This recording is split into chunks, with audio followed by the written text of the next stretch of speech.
The elections are about the people. Our elections work because of people.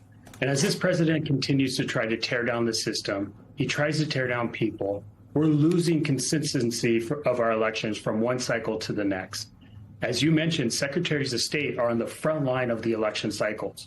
We've always been on the front line. We used to be a quiet servant leader in these positions, but we've come to the forefront because it's demanded of us from this president.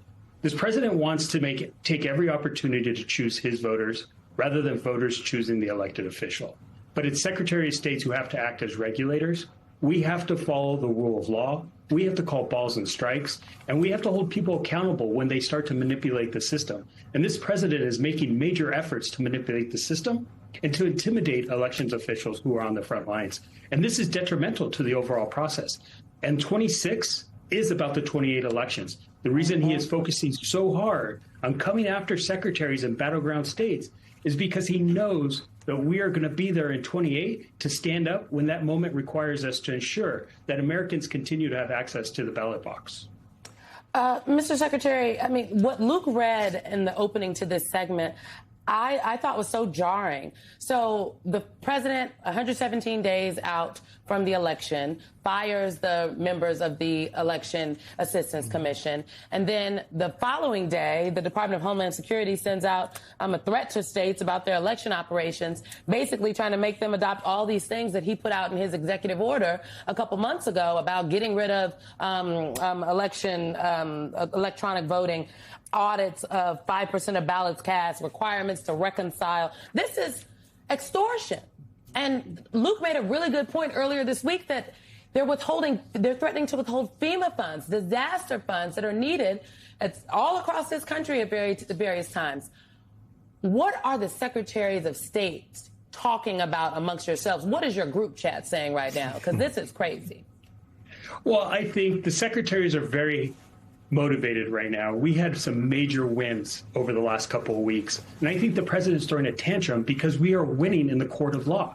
We in Nevada challenged the first executive order. We won that case a couple weeks ago. The very next day, the courts gave us a win against the second executive order. And then the U.S. Supreme Court came out that following Monday and said states can continue to receive mail ballots after Election Day because those are critical to our democracy, especially military members serving overseas. They deserve to have a voice in our elections because they're defending that freedom. But beyond that, it's saying, hey, what do we need to do to continue to stand up and fight? The funding issue is critical. What he's trying to do is to choke us to submission. This is not a UFC fight. This is about our democracy. We have to have the resources to do the things we need to do. And who he's hurting most, especially in Nevada, are our rural counties. Our counties do not have the substantial resources that a Clark County has or a Washoe County has. They need resources from HAVA grants to be able to do the things we need to do to ensure that Republicans have access to the ballot box. What he's doing is starving certain parts of our state from having that access, and that's unfortunate. And to use FEMA money as a threat, this has started to happen about a couple weeks ago. And when I first got the first email about that issue, I picked up the phone and called our Republican governor. I said, here, this is a problem. And I apologize to you that the Secretary of State's office is not going to be able to comply with some of these issues. What did the governor say, Mr. Secretary, on that phone call? Did he agree with you? To what I had to. Yeah, he listened to what I had to say. We immediately got in contact with the state FEMA office and explained the situation. And I said, I cannot comply with some of these demands. I am not going to force our voters to go through a safe system that has way too many false positives and is going to take away the fundamental right for a voter to have access to the ballot box. Nevada runs some of the safest, most secure and accessible elections in the country. We continue to work on those together. That is a bipartisan effort between me and the governor and our legislature. We believe in our elections. We believe in that access. But when this president continues to try to tear it down, he's not only hurting Democrats, he's hurting all voters. Mr. Secretary, about a month ago, we had Senator Padilla on our air, and he issued this warning. I want to play it really quick. Now elections officials are talking about, okay, what if armed federal agents show up at the polls? They're under some pretext and are intimidating voters. Now what do we do?